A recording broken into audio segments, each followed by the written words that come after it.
We've all seen both sides of the big moment coin. Heads, keep your cool and seal the win. Tails, lose your cool and seal failure. And we've all been shocked when the one guy or girl you'd expect to land a heads freezes up. Why is it that these superhumans we admire often become subhuman when the pressure is really on? Why is it that all of us are at risk of choking in big moments? Whether it be the last shot in a sport, sitting that exam, or delivering that presentation. Well, today we'll unpick the mystery behind choke or clutch. So what do we mean by choke and clutch? To choke is to freeze up, bottle it, panic, and let the pressure get to you. Choking is messing up when you probably should have nailed it. And being clutch is to keep it together, tackle the big moment, and hit the literal or metaphorical game-winning shot. So why does choking seem more common? Well, many things, and each choke is going to be different depending on the individual context in which it occurred. So let me know your favourite choke of all time, or perhaps your own choke, and I'll see if I can dissect them in the comments below. But when it boils down to it, there's probably one thing above all else that is often responsible for choking, and that is over-arousal. Not sexual, you know. And by aroused, we mean being stimulated, both physically and mentally. Now, the problem is, in big moments, most of us tend to overthink. This overthinking comes to act as a little bit of a false alarm, and your body kickstarts the sympathetic nervous system, and this then increases a lot of things. Things that in the right dosage are actually quite helpful for performance, like an increase in heart rate and blood flow to fuel our movements, actions, and decision making. But this overthinking often turns on the tap full blast when all we actually needed was just a steady flow. So our hearts start thumping like crazy and we experience things like a rush of blood to the head.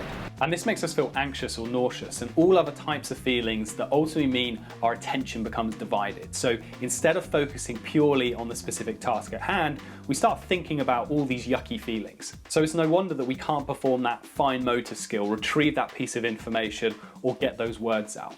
So how do I stay under-aroused? Well, here's the thing. You do actually want to be aroused, just not too much. You see, arousal and performance follow an inverted U. If you're under-aroused, you're going to be a bit bored and a bit meh. So think of a tennis player who can't be bothered to sprint across the court to return a shot. But if you're over-aroused, that's when you get panicky, anxious, and overstressed, and this can even lead to anger and frustration. So think of that same tennis player. Instead of being meh, you're going to be smashing every ball into the net or the face of an unsuspecting ball girl. But when you're aroused, that's when you're in the zone. That's when you can concentrate and you've got full control over your mind and body. It's kind of like when Goldilocks found the porridge that was just right. So if I don't want to be under-aroused, but also not over-aroused, then how can I just be aroused? If there was a simple answer to this, then we wouldn't see big names still choking. But there are a couple of things that you can do. Number one is take deep breaths. Taking slow, deep breaths activates your parasympathetic nervous system, which basically causes a decrease in heart rate and a number of other things that usually make you feel quite tense. As your breathing slows down, your brain associates this with relaxation, so you can ultimately just nudge yourself back into that Goldilocks zone. Your mind becomes clearer, the task seems less scary, and you start to feel like you're in control again. And number two is use relaxing self-talk. So I did a recent video on all the different types of self-talk and how to use those, so do check that out either here or here.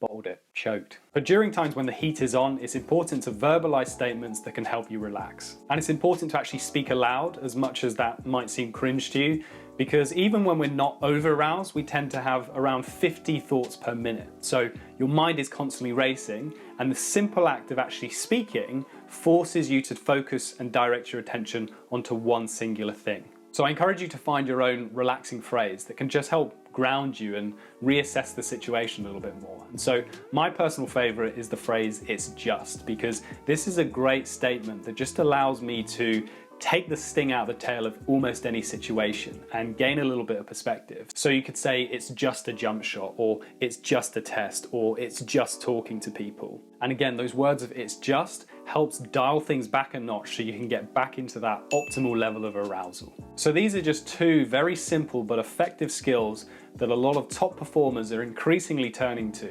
so that they can tackle the big moments in a far better way, so that they can ultimately be more clutch and be less choke. Or choke less. And look, any of us that want to reach goals or have any form of success are going to have to continue to face a lot of high pressure situations. And at the end of the day, for all of us, life is its most exciting when we put ourselves in these situations. They're the opportunities to, of course, win and succeed, but even if that doesn't happen, they're our greatest experiences to learn and grow from. And the more of these situations you put yourself in, then over time you'll hold a weighted coin that will, in more cases than not, land on clutch.